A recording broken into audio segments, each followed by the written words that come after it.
Today, I'm going to be showing you how to make that. So let's get started. The first thing you want to do is create the part that's going to represent the floor you want to make. In this situation, I want mine to be water. It doesn't have to be water, but I'm going to scale mine up.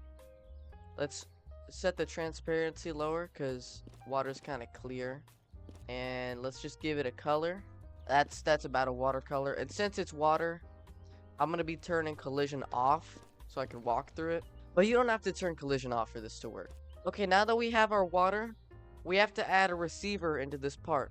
So if you don't know what receivers are, I have a video giving a general explanation of the basics. So go into your texture tool, add a texture to the front face. Now you have to set the transparency of this to -500. This tells Town that from now on, this part that we've made is associated with wiring. If you do not set the transparency to -500, it will not work. So please set the transparency to -500. Okay, now set the first repeat variable, the one on the left, to 7. This is the receiver type for the pressure plate. This receiver type sends a signal when it detects player collision. Now, set the second repeat variable, the one on the right, to 3. Now the second repeat variable dictates how this pressure plate will act when it detects somebody. Should it send a signal when somebody steps off of it, onto it? Now we've set it to 3 because 3 tells it to send a signal only when somebody steps onto it and off of it. So basically by the end of this, it will only play an audio ID when someone steps into it and then out of it, out of this little box area, I guess. Now, let's finish things up and add some sound. We're gonna make a new 1x1x1 part. Doesn't have to be 1x1x1. Okay, we're gonna duplicate it twice. So I'm gonna Shift C, go like that, and Shift C above it, just like that. All right, just like this. Okay. Now we're not gonna really mess with this third part right here.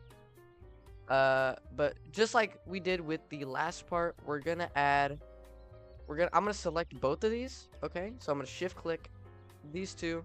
I'm gonna press G to go to my texture tool. I'm gonna add a texture to the front, set the transparency on both to -500. We're gonna set the second repeat variable, the one on the right, to 0.001. Okay, so basically with receivers 1, these are gonna be receivers 1 and 2. So the part, when they're activated, the part's gonna move between them instantly, right? Because this is how long it should take the part to move in seconds. We're only gonna select this one right here. We're only gonna select the part on the left, not the top left. I mean, just the left. And we're gonna set the first repeat variable on this, so the one on the left, to 1. Okay? So now we have receivers 1 and 2, which we need for the sound to play. But how do we actually make the sound to play? I mean, like, believe it or not, this little image ID slot here, this is actually Town's audio ID slot too. So you just take your audio ID, copy it from the Roblox website, and you're just gonna paste it into the image ID slot. Like, make sure you have these two parts selected, receivers 1 and 2, and now it should play sound every time they're activated. Okay, now let's finish it. So we're gonna shift click receiver 2, receiver 1, this part, and your floor. We're gonna shift click everything, and we're gonna press Shift G to group everything together right here.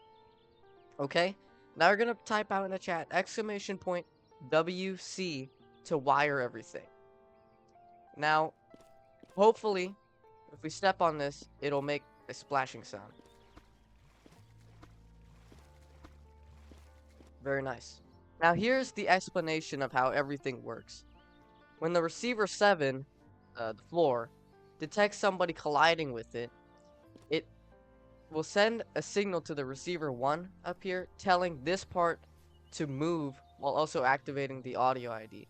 And now, when somebody stops colliding with this, it'll send another signal telling the receiver 2 to activate and send this part back to its original position.